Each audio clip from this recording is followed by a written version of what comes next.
Sinh till det kan ram Phing let lang ki pa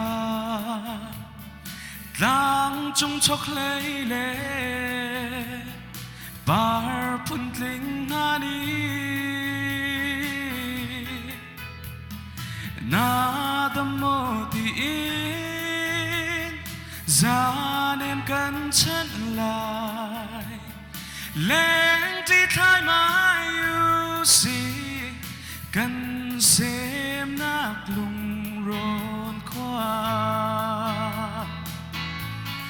Mồ hôi công tốt Cán xóm ra về tin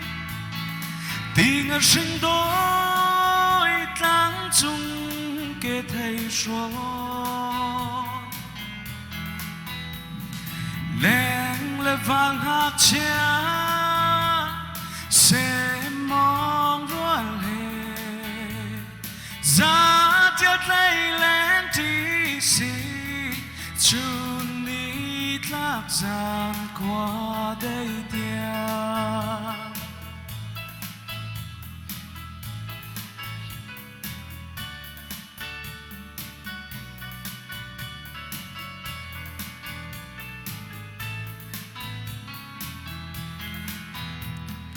Then cần xiang lâu tin Đáp lên hẳn xích lô Lại ni nu liêm chân Then gian chú ruang má Mai lấy tôn ngạc giang Tu sham câu xe Then cần xiang lâu hôi đốt Y cả lại đầm tên mang ta Mồ hôi công đốt Cán xóm ra về tin Tình ở sinh đôi Tăng chung kê thầy số Leng là vang hạc chia Sẽ mong ruan hề Giá tiết lấy lên tí xì Chun ít lạc giang qua đây tia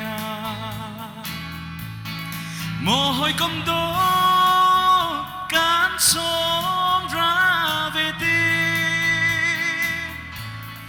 Tình ở sinh đôi Tăng chung kê thầy số Leng là vang hạc chia Sẽ mong ruan hề Giá tiết lấy lên tí xì Chun ít lạc giang qua đây tia Chun ít lạc giang qua đây tia